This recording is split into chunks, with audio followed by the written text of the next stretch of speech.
আমাৰ লগত কংগ্ৰেছ চৰকাৰে প্ৰতাৰণা কৰিছে। আজিৰ তাৰিখ দেখি আছোঁ আমাৰ বিজেপি চৰকাৰেও আমাৰ লগত প্ৰতাৰণা কৰি আছে।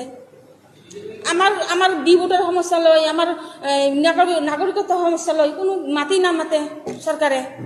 আমিতো চবেই বিজেপিক ভাল পাওঁ, বিজেপিক ভোট দি আহিছোঁ। আমি সকলো বাঙালী আজি ভাৰতত বিজেপি চৰকাৰ, বিজেপিৰ সংগঠনটো গঠন কৰিছে আমাৰ হিন্দু বাঙালী শ্যামা প্ৰসাদ মুখাৰ্জী, আৰু অসমতো আমাৰ হিন্দু বাঙালীয়ে এই বিজেপি সংগঠনটো আনিছে। তথাপি আমি কিয় কোনো ধৰণৰ সুবিধা নাপাওঁ? আমাক কিয় পিছুৱাই পেলাই ৰাখি আছে? কি কৈছে?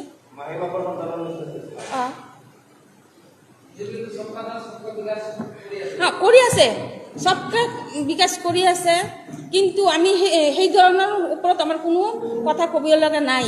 চব মানুহক সুবিধা দি আছে, কিন্তু সেইটো সুবিধা দিলে নহ'ব। আমাৰ যিটো সমস্যা, বাঙালী হিন্দুৰ যিটো সমস্যা, সেই সমস্যাখিনি সমাধান কৰিব লাগিব।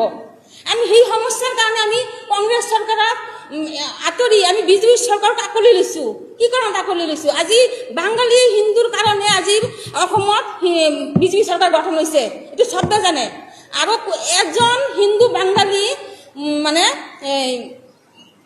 বাংলাদেশী নহয়, চব মুখ্যমন্ত্ৰী ডাঙৰীয়াও জানে যে অসমত এজন হিন্দু বাঙালী বাংলাদেশী নহয়। চব যিমান হিন্দু বাঙালী আছে অসমত ৭১ চনৰ আগৰ আহা। মুখ্যমন্ত্ৰী নিজে ডাঙৰীয়া নিজে কৈছে এইটো কথা।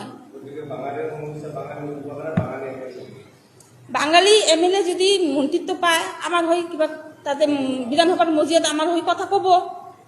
কোনো বিধায়ক আমাৰ কাৰণে কথা নকয়। আমি আপোনালোকেও দেখিছে, আমিও দেখি আছোঁ। আজি যদি কোনো বিধায়ক যদি আমাৰ কাৰণে মাত লাগ হয়, তেতিয়াহ'লে আজি আমাৰ সংবাদ মাধ্যম পাতলাৰ কোনো দৰকাৰেই নাছিল।